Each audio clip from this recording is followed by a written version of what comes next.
think it's rolling. So it's not morning. It's like good afternoon or good day, or it's like lunchtime here. So we are in Frankfurt at the fair Ambiente, and I'm here with Jaana from. So difficult is pronouncing the brand name Lapuan Kankurit. No. Lapuan Kankurit. Yeah, I've tried. It was pretty close. But most of the people around the world, they call us just Lapuan because it's so easy. Kankurit is quite difficult name to pronounce for. What does it mean? I mean, I know Lapinkulta. I know that. So Lapua is the city, a small town actually, not a city, a small town where we are living, and Kankurit means the weavers. So we are weavers from Lapua. So it tells what we are. When we started, actually, me and my husband, when we took over the company, so it has been in the family for decades, but when we took over, we thought that, okay, we will change that to be like something like a very short and international name, like LK. Yeah, LK, like something very trendy. And then actually we went to Aalto University, and we were there in one conference, and we were able to ask questions. So there was a big audience of teachers and students, and I told them that, okay, we want to change our name. We want to be something like a trendy and fashionable. And they all said, no way, no way, yeah. They said, no way, you have to, because your name is like original and it tells what you are, and you are like a traditional weavers, and you should be that. And actually nowadays we are happy about that we never changed that. Yeah, it's kind of interesting. I mean, names are like difficult. I mean, I'm Trend Stefan, and people are like associating that with an image of what I am, but I am also like a weaver in that sense. I am trendy, and then I am Stefan. So so basically we're the same. You could say that. Yeah, that's great. That's great. But is it difficult for people to say Lapuan Kankurit?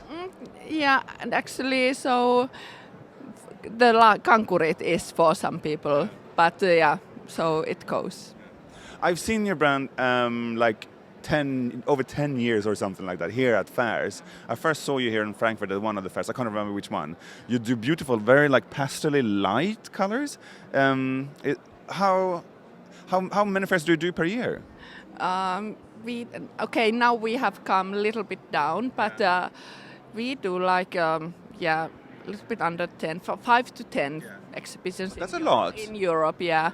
And then we have in Japan is our biggest export market, so we do then there also. But we have a separate, of course, the Japanese partner. But 10 fairs per year, isn't that a lot? That's a lot, yeah. A lot of traveling, but So, yeah. So for us,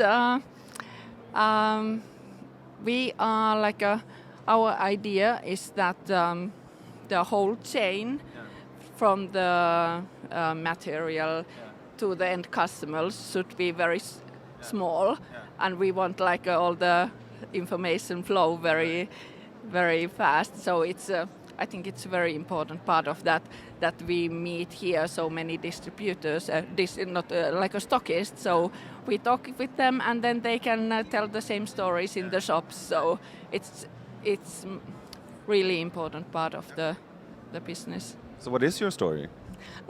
What should they know? What do you want them to say?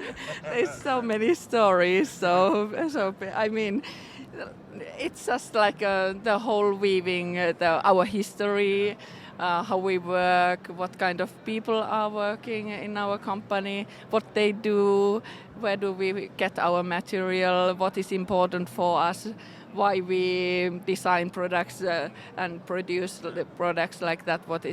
There's so many things, and actually people are quite lazy to read. If you start like that's why we do this on film. That's why we do this on film, because people are lazy to read. Yeah, because if we would start like writing down, like nobody would read them. You should film them. Yeah, we should. I'll come and help. So let's talk about desserts as well. This show is called Design&Dessert, so it's like lunchtime. So let's not. We can talk about desserts, right? Do you have some typical fair candy in that bowl? Yeah. What do you give visitors when they're here? Of course, Finnish chocolate, fatser, the best chocolate. Nothing more spectacular. Well, this is like a classical like fair candy, though, isn't it? Like, everyone is having it. That is what everybody is, but our customers, they already wait. You know, where is if they are like, where is the fatser? I need some chocolate. I'm gonna take one. Please do. Oh, sorry, I missed the mic. Do you like fatser? Yeah, of course. It's the best one in the world. Yeah, of course. What kind of dessert person are you? I mean, if you got to choose one dessert, what do you like? Cheesecake. Oh, really? Yeah, You're the first one who said that. that would be mine. Coffee and cheesecake. No, do you do it a lot? Um, Or do you buy it? Do you buy it a lot? no, not so much actually. Yeah. But do you buy or I need coffee. I need always coffee. It doesn't matter what time it is when we have dinner, but I need coffee. Yeah, the Swedes and the Finns are the heaviest coffee drinkers in the world, so for sure, yeah. So we do need our coffee.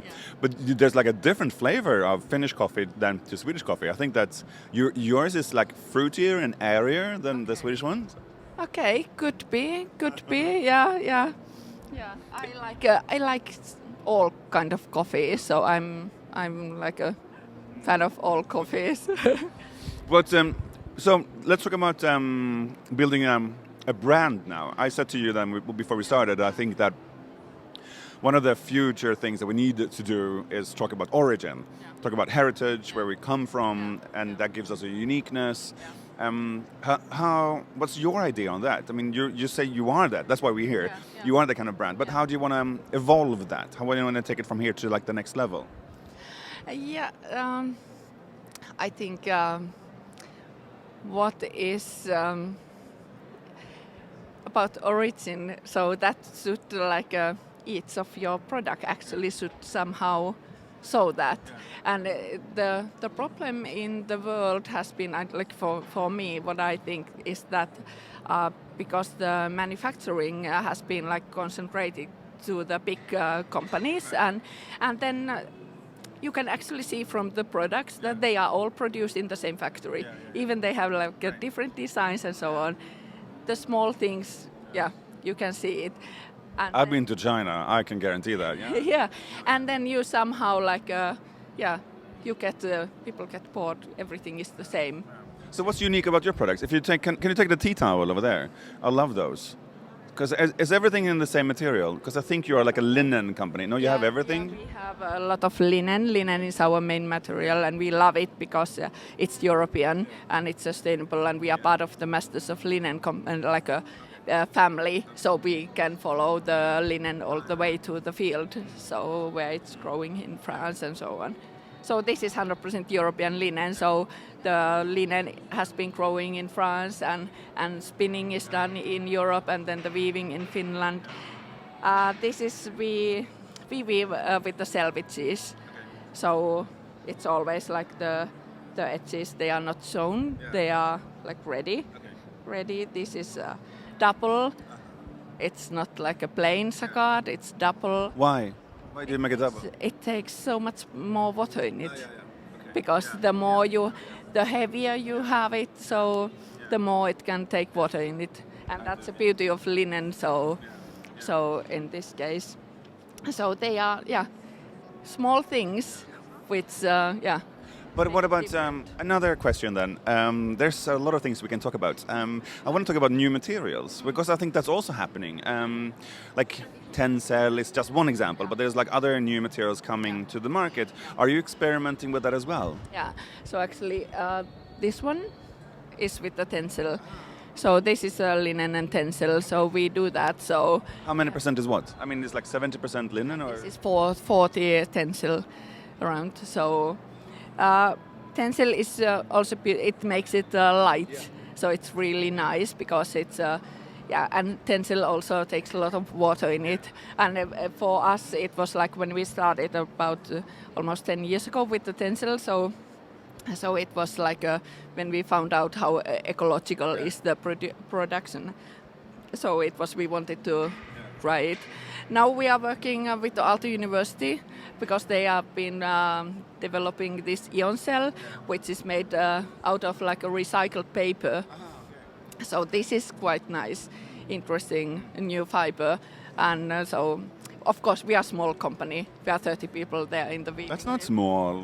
Yeah, we are, but so we cannot, of course, we don't have any kind of, we cannot start developing our own fibers over there, but we can work with the universities, and that's, I think that's so important part of us, like because we want that. You mean that you're working with the university? Is that what you mean? What is important? Yeah. Yeah, and because that's our responsibility. When we are the producer weaving mill, there's not so many left in the Nordic countries.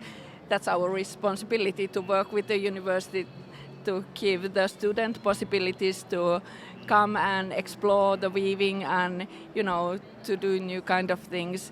And then we can also work with and get this kind of to be part of material innovation and so on. So our time is slowly but surely running up. I told you 50 minutes is up. I mean, not done yet. I have 2 more questions. I want to ask you, I'll do them at the same time and we'll see if we have time for the second one. I want to ask you, how do you work with like certifications and labels of sustainability? Because I don't see that so much on the walls yet. That's one question. The second one I want to talk to is like, what's it like to work with your husband? So which one do you want to start with? We'll see if we have time for both of them. We are not so big fan of all, you know, about the labels. We do have, of course, Oecotex and these Masters of Linen and so on. We do all this kind of. Why don't you want to do that? I mean, of course. So we have like this kind of report where we can, explain that. But people don't read. People don't read. Yeah. I don't know. I don't know why we are not, so it's not like, That's fine. We have 2 more minutes and then we talk about your husband. What's it like to work with your family in a design company like this? Yeah, I think it's a good, because I don't have to work alone and my husband don't have to work alone. We have somebody, we are both very strong people, so we have somebody, you know, we can, when we get some idea and we think we have somebody, we can talk and share, and, you know, also even we are not always, we don't always agree, and I think that's also good because we can then give each other different kind of aspects. My husband refuses to work with me. Really? But it's not always easy, let's say so. But do you have like rules? Do you like, we don't talk work after 6 o'clock, or do you have like rules? So when we go for holiday, only the last holiday we are allowed to go to any customers or any shops or anywhere. Otherwise we only talk about work. And if we are on holiday going somewhere with the car, then in the car we always promise to kids we don't talk about work. Yeah, good rules, I think. Anyway, it was nice for you to let me come by. I deliberately emailed back and forth, Jaana, because I think you have a really, really interesting story. I think you're the future. I think the way you work with origin and the heritage and where you're from, I think the roots, I think that's going to be more and more important. So maybe next time put pictures on your staff on the wall. That's it. Yeah. We are there. We are. Oh, yeah. There you are. Yeah, I missed that. I'm sorry. I don't even look at pictures. I don't read and I don't look at pictures, apparently. Well, thank you, Jaana, and have a good fair. Bye. Bye.